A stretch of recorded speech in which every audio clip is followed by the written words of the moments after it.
বেশি ইয়ে নয়, ওই যে ওইটা যারা ছিল ওটা রাইট।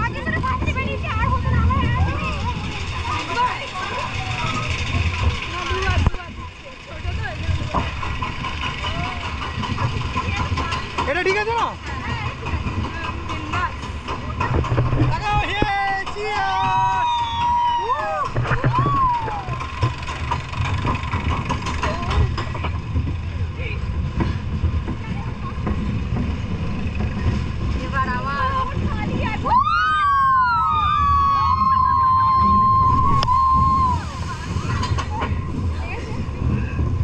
এটা ধরে এরকম করে রাখো, শেষ হয়ে গেছে। এই মজা না ওটা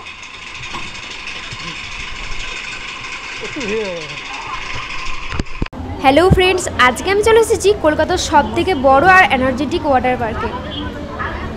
এখানে আসতে হলে তোমাদের কিছুটা সাহস তো নিয়ে আসতেই হবে। কেন সাহস নিয়ে আসতে হবে সেটা জানতে হলে পুরো ভিডিওটা দেখো, একটু স্কিপ না করে। তো প্রথমেই আমরা উঠে পড়েছিলাম একটা দারুণ অ্যাডভেঞ্চারাস রাইডে। একদিকে যত মজা পেয়েছি তার সাথে সাথে ভয়ের একটা শিহরণও ছিল।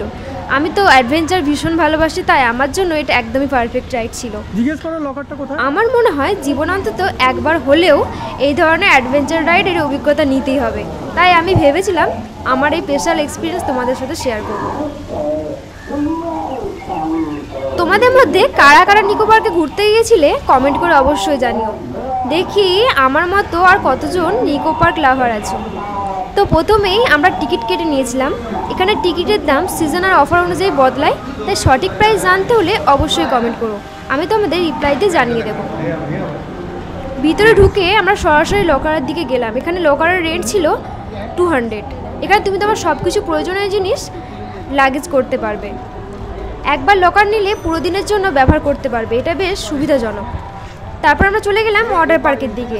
এখানে যেতে গেলে কিছু রুলস তো মানতেই হয়, যেমন রাইডে চড়তে গেলে কিন্তু অবশ্যই সিনথেটিক টাইপের ড্রেস পরতে হবে, নাহলে কিন্তু রাইডে চড়তে দেবে না। তুমি চাইলে তোমার নিজের ড্রেসও ক্যারি করতে পারো, অথবা তুমি এখান থেকে কিনে নিতেও পারো।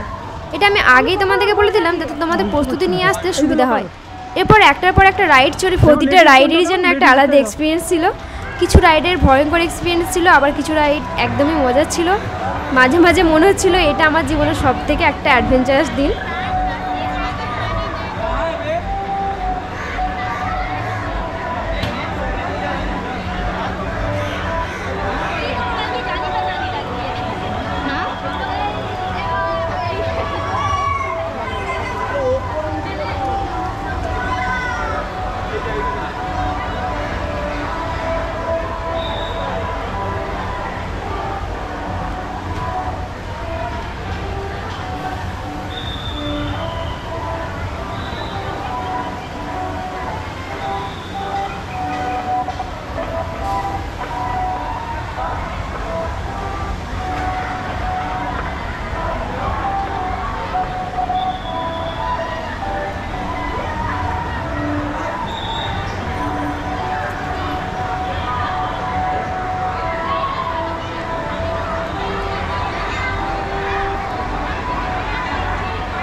না না ওই হোয়াইটটা নাকি বাচ্চা নিয়ে